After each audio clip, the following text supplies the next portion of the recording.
Thank you. So far I've seen 3 people nodding off, so it's my challenge for the next 20 minutes to not make that more than 3. And I will check that throughout my sessions. Hopefully I can leave you behind with 3 key words that I think are extremely important going forward. One is personalization, the other one is education, and the last one is relevance. Because there is not just one consumer, there are billions of consumers with all their individual needs, interests, and preferences. And I'm a bit concerned that to date, I haven't heard the word personalization once. So hopefully that hasn't been just a buzzword of the last 6 months that has now disappeared, because I think personalization is still extremely important in everything we do going forward. So I'm going to talk you through a bit about what's happening in the market, the level of innovations on a very high level, what we've done as Tesco, what the journey is at customers' homes, so what are customers going through, and what is happening in customers' homes that is relevant to retail and to all of you, and what will happen next. I can't predict the future, because if I could, I would not be here, believe me. But I can look at what kind of trends are happening, and that's what future tell us, in a way, in terms of retail and economy are doing. They are looking at trends and trying to connect all these trends in order then to come up with a possible journey that is going to happen over the next 10 years. And then trying to bring that all together, and again, the personalization for customers in stores, what that will mean, and then I will summarize just to make sure that you get the message. Fine, so this slide has actually been up 3 times today, so it's great that we've got a bit of consistency. It's all about market trading that started initially, which you still see very much in Asia, because wet markets are still extremely popular over there. Stores, we thought we would bring everything under one roof. Then it was all about convenience, the smaller shop, the corner shop. But again, they have a different range, a selected range, and they are more appropriate for a different type of customers.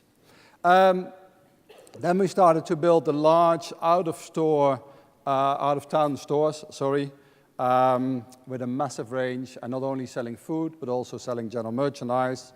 We started to work more and more on 24 hours trading, although, as said to previous speakers as well, not completely 24 hours, but close to. And then starting to sell online, both food and general merchandise, and we've seen the introduction of the mobile devices.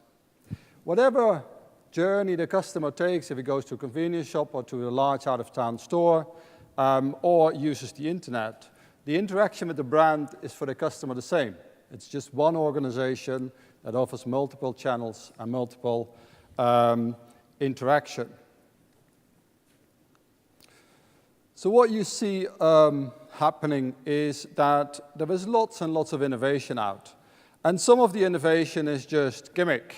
And unfortunately, I see a lot of organizations using that gimmick and introducing that as the new tool for their customers, which I think is wrong. I think it's great to have all the innovation. It's great to explore with it, to play with it. But it's very important to make sure that it's relevant to customers, and that you also take customers on a journey to understand what that technology can do to them. But a few things is, one of the interesting gimmicks is that Hointer has developed an app that you can QR code a particular product, and that product will then go automatically, without you having to touch that, into your changing room, and you can actually fit it on. Emart has tried, or not tried, but very cleverly used a 3D QR code to drive sales during lunchtime. And Samsung has, for example, introduced smart glass technology that can make nearly scale to good. So, it can nearly make every service connect. So a lot of technology, and then you've got the smart pay as well, or the mobile pay, NFC, however you want to call it. Again, I went on a conference last week actually in Paris for mobile payment, and they're talking about, well, mobile payment is the best thing since sliced bread. Well, possibly. However, only 1% of customers in the world are actually using it. So what are you doing with the 99% of the other customers? Again, use your technology for good and make sure that customers are taken with you. So what have we done? We have started to change from a bricks and mortar to a clicks and bricks organization. And that's easier said than done, I must admit. I've traveled a lot around the world, and I have only come across one organization so far that I classify as a truly multi-channel retailer. And it's a Chinese organization called Red Baby. They've got stores in Shanghai and an area where they offer customers bathing facilities for their babies. And they've got all kind of baby-related products, so cross-category products, which is always challenging for retailers because we like to really think in one category only and think that that's how customers shop. Well, customers don't shop like that because customers need nappies for their babies, but they also need prams and they need clothing. So that's a cross-category offer. How do you bring those three commercial people together and make them think for one in a customer? But never mind. They are offering that service, and during that service they get advice from the store assistants. And they use the products that are available in the store, and clearly you can already see where it's coming from. Then they can subscribe to get their nappies delivered to the home address. They can go online and chat with mums that have equal experiences, share experiences together, and you can see that everything is coming together in a really good way. That, to me, is a really good example of being a multi-channel retailer and integrate bricks and clicks to its maximum capacity. Well, we are on a journey. We are slightly bigger than Red Baby, but we've started to make some great moves. So what we've introduced, for example, is virtual fitting rooms in our stores. So customers don't have to go into a fitting room anymore. They can stand in front of a screen and flick clothing literally like this in front of them to see how it all matches together and if it's something that they would like to purchase. Very popular, very interactive, and a bit of fun as well, which is always very engaging with customers. We also introduced endless aisles. Basically, the challenge for a retailer is how do I get as many products as possible on that mot, on that couple of meters in my store, and space is clearly at a premium. So now with the virtual aisles, you can actually, or the endless aisle, sorry, you can actually add all your products in that particular category, in that particular aisle, onto the screen and let customers flick through and see what else there is. You can't yet order this straight away in store, but you can click on a receipt, and you will then get a coupon making sure that we offer that product to the store. So the next phase is that we are, because this was a trial, and just again see how relevant it is to customers, if customers like it, and we can now start to make it more transactional and make sure that the customer can order it there and then. Very popular. We're going to roll out this into all our stores, into multiple aisles, and you can see that the possibilities around this are huge. We also have lots and lots of apps. And one of the best apps around in our group is basically in Korea, where the Koreans, they're extremely technically savvy, have built one app with multiple entrances into their office and services. So in that one app, you can shop online and grocery, you can do direct, i.e. general merchandise, you can go on your club card, loyalty points, etc., etc. You can blog, you can Twitter, etc., etc. Great app, and it's very popular with customers. We also have recipe finders, so again, you can put products together in store, or you can get inspiration about a certain recipe, and the recipe will say, in order to cook this for 4, you need this, this, and this, and this, and you can add that to your basket. Another really exciting invention, and we got worldwide press on this, was our virtual stores in Seoul, where we started initially, and basically invented this, where screens were put up on the underground in Korea, and customers could QR scan their products there and then, add it to their basket, and deliver it to their home address. Extremely successful, huge amount of publicity, and again, a journey that is showing a lot of relevance to us, because what we did with that invention is then took it to Gatwick last summer, at the airport where UK customers tend to fly most from in the North terminal, and we introduced the virtual shop there. Basically saying to customers, you're going on holiday today, you will be back in 2 weeks' time. Would it not be great to have all your shopping waiting for you at home so that you don't come into an empty fridge? Again, a great way of innovating and a great way of making a customer shopping journey more relevant and convenient. We also recently launched our online food program in 6 countries in 1 year. So we've now developed and deployed online food into 6 of our markets. Being a bit arrogant, I can say that there is no organization in this world that could have done that, what we've done.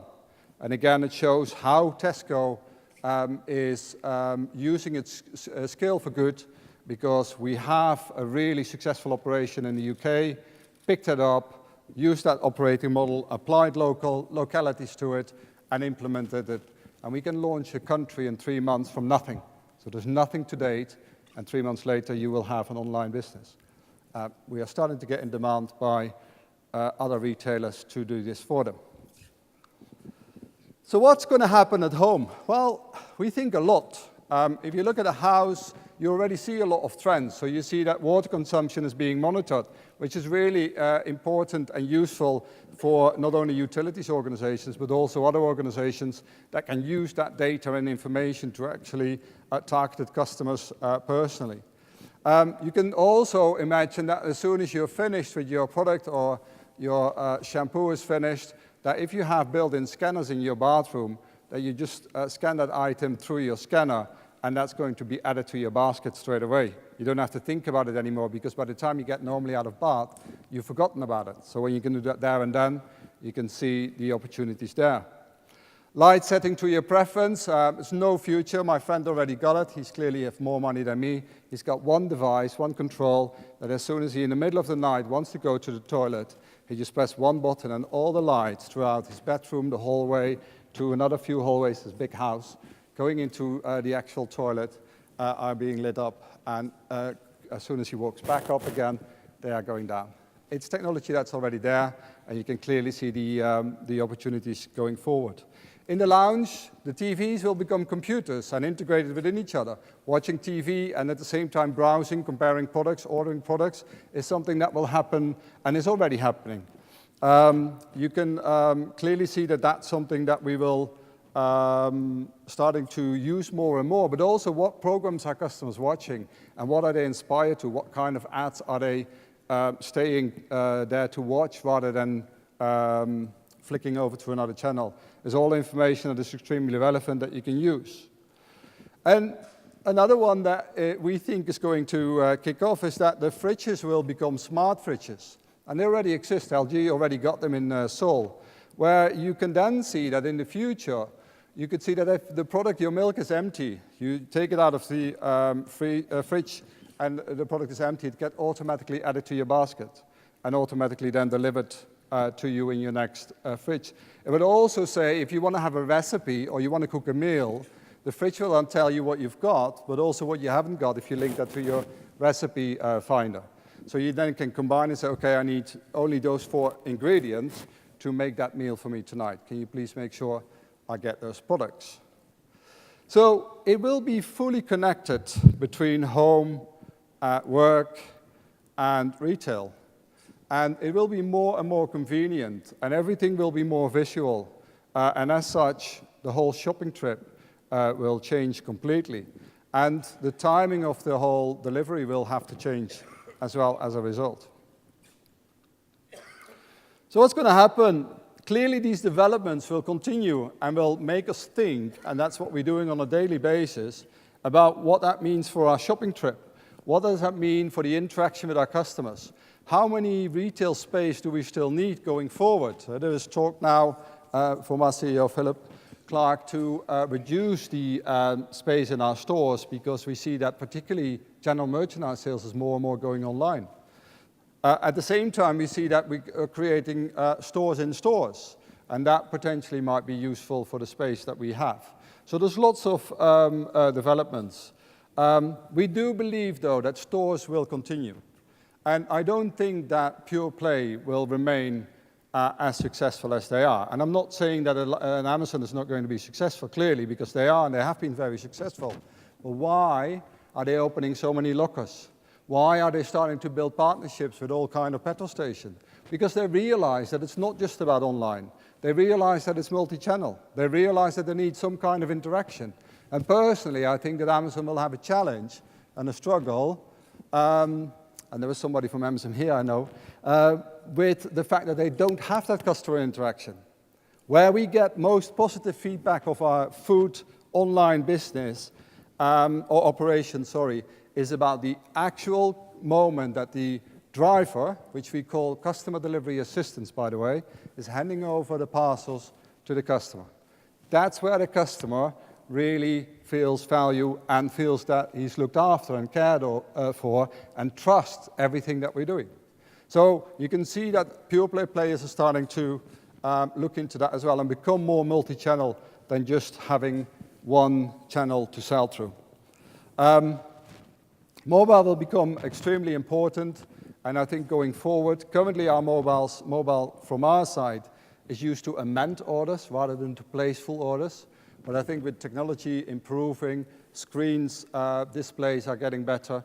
I think in the future more and more customers will order at any time, anywhere on their mobile devices. So what would that potentially look like when you come into store? Well, you go into store and you still need your trolley. I still see that in 10 years' time we have trolleys. They might have more fashionable wheels and wheels that actually turn much better than they do currently, so that the trolley goes in the direction that you want. But you can then see that you put your smartphone, for example, connect that into your trolley, and you've already uploaded all your data on your smartphone, so your shopping list or anything else. Everything is voice activated, and you start your shopping journey. It then directs you into the right area so that you can do the shopping trip in the shortest possible way. It recognizes you as soon as you walk into the store and say, "Hi, John, how are you? Have you seen these promotions?" And these promotions are relevant to John because we know that John, based on all the data we have from his house, from his shopping club in store and online, not only with us but also with other retailers, that those items are relevant to him.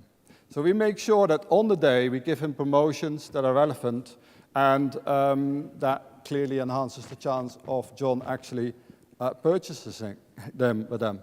We also then on that device make sure that John can, because we've got Wi-Fi in all our stores, can use social media because it's very important, and share offers and things going on in store with his friends so that they come in and potentially order this as well.